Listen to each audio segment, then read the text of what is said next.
O Senhor esteja convosco. Ele está no meio de nós. Proclamação do Evangelho de Jesus Cristo segundo São Lucas. Glória a vós, Senhor. Naquele tempo, grandes multidões acompanhavam Jesus. Voltando-se, ele lhes disse: Se alguém vem a mim, mas não se desapega do seu pai e sua mãe, sua mulher e seus filhos, seus irmãos e suas irmãs, e até da própria vida, não pode ser meu discípulo. Quem não carrega a sua cruz e não caminha atrás de mim, não pode ser meu discípulo. Com efeito, qual de vós, querendo construir uma torre, não senta primeiro e calcula os gastos, para ver se tem o suficiente para terminar? Caso contrário, ele vai lançar o alicerce e não será capaz de acabar. E todos os que virem isso começarão a caçoar, dizendo: Este homem começou a construir e não foi capaz de acabar. Ou ainda, qual rei que ao sair para guerrear com outro, não se senta primeiro e examina bem se com 10.000 homens poderá enfrentar o outro que marcha contra ele com 20.000? Se ele vê que não pode, enquanto o outro rei ainda está longe, envia mensageiros para negociar as condições de paz. Do mesmo modo, portanto, qualquer um de vós, se não renunciar a tudo que tem, não pode ser meu discípulo. Palavra da salvação. Glória a vós, Senhor.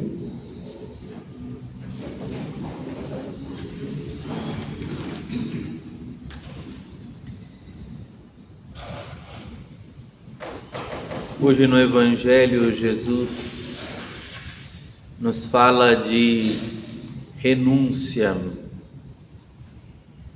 renunciar a tudo e a todos por amor a Ele.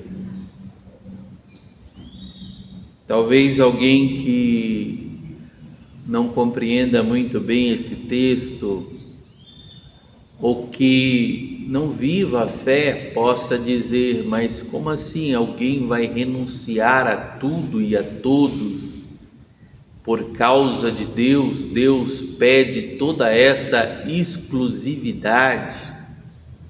Deus deve ter então preferência na nossa vida. Deus deve ser prioridade. Deus deve ter a primazia sobre tudo, sobre todos. Exatamente isso. Deus deve estar à frente de tudo e de tudo aquilo que nós também amamos. Por isso que na hierarquia dos valores, na ordem daquilo que devemos amar, Deus deve estar acima de tudo. Mas amar a Deus, queridos, acima de tudo, ou aprender a amar tudo a partir de Deus, é um caminho que nós vamos fazendo. Porque se a gente olha, por exemplo, para aquilo que nós somos, se nós olhamos para aquilo que nós temos, se nós olhamos para as pessoas que fazem parte da nossa história, não significa também desprezar aquilo que somos, aquilo que temos, ou quem está conosco. Não é isso, mas é amar a partir de Deus todos que fazem parte da nossa história. seja o nosso pai, seja a nossa mãe, seja o irmão, seja o esposo, a esposa, sejam os amigos, começar a amar a partir de Deus, começar a se relacionar com aquilo que temos a partir de Deus, com um coração repleto e grato a Deus que nos concedeu a graça de conquistar, de ter, de chegar a algum lugar. Porque também o nosso modo de amar as pessoas pode ser um modo interesseiro, pode ser um modo apegado, pode ser um modo que às vezes precisa de purificação. Pode ser. Eu posso simplesmente amar o meu pai ou minha mãe com o interesse de que talvez fazendo algumas coisas para eles me recompensem. Pode ser assim, mas é um amor interessado. Precisa ainda ser purificado. Basta às vezes a gente ver na família mesmo, se um pai ou uma mãe faz alguma coisinha para um outro filho, de repente um filho olha e fala: não, mas por que fez isso por ele? Por que deu essa atenção para ele? Por que ele é o privilegiado, ela é privilegiada? Mas o pai não pode amar como ele quer, ou a mãe não pode amar como ela quer. Então, às vezes, a nossa maneira de amar, às vezes, tem manchas de outras coisas, não só de um amor puro. E quando Jesus pede a renúncia, Jesus diz: priorize o reino de Deus. Coloque em primeiro lugar o reino de Deus. E a partir do reino, a partir do rei que pertence a esse reino, a partir do modo de viver nesse reino, você vai amar também as pessoas que fazem parte da tua história, e com aquele amor que se preocupa não só com as coisas do outro, o que o outro pode te oferecer, mas se preocupa com a salvação do outro, com a santificação também do outro. Isso é muito importante. Hoje, por exemplo, no Carmelo, a gente celebra a memória de Santa Elizabeth da Trindade, uma religiosa que entra no Carmelo com 21 anos e vem a falecer com 26 anos.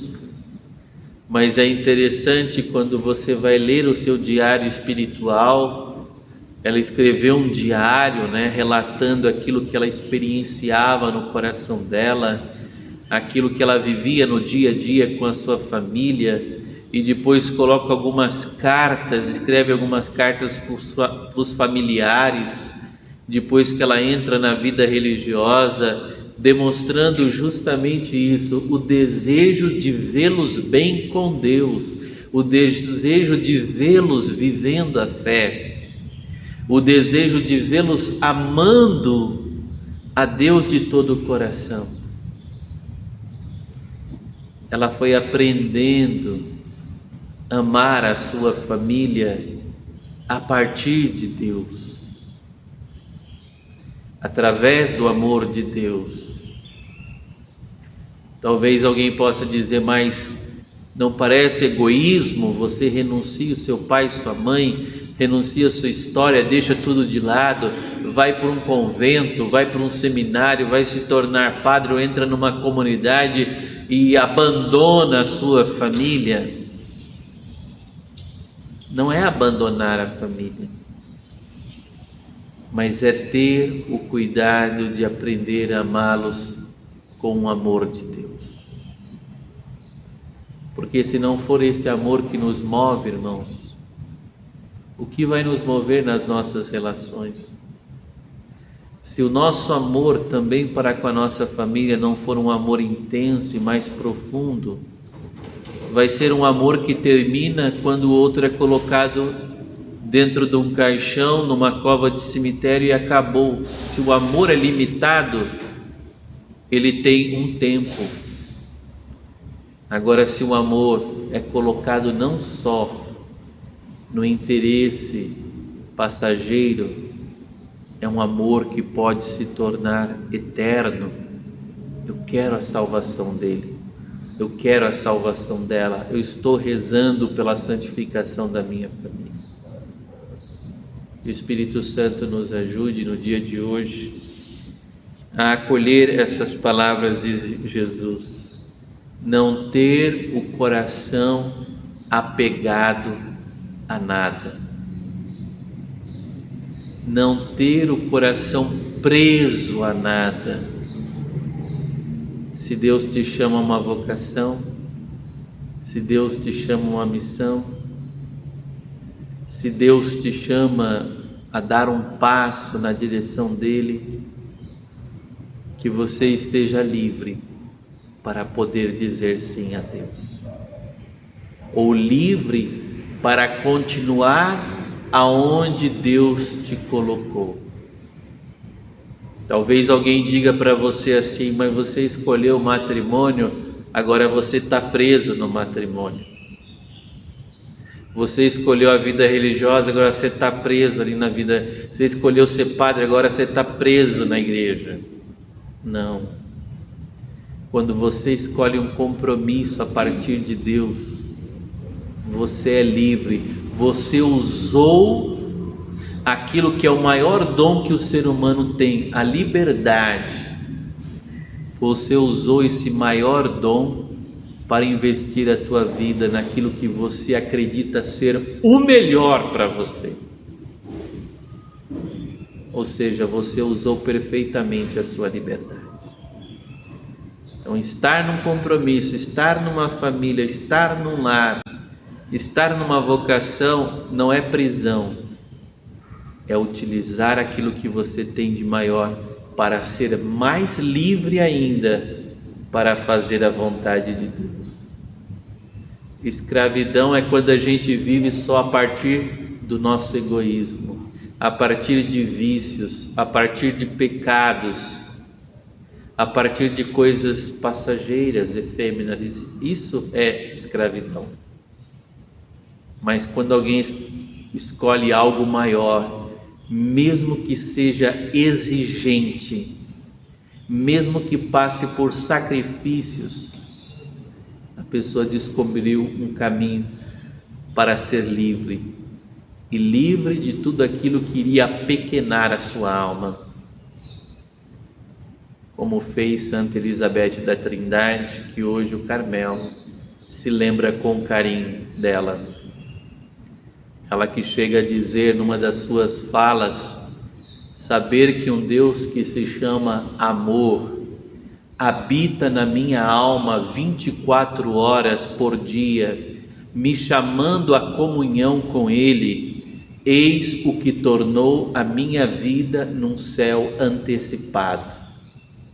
Saber que Deus está na minha alma, eu posso ter comunhão com esse Deus 24 horas durante o dia, a minha alma, de certo modo, já se tornou um céu antecipado, porque o céu é Deus e na minha alma Ele está, dizia Santa Elizabeth. Louvado seja nosso Senhor Jesus Cristo.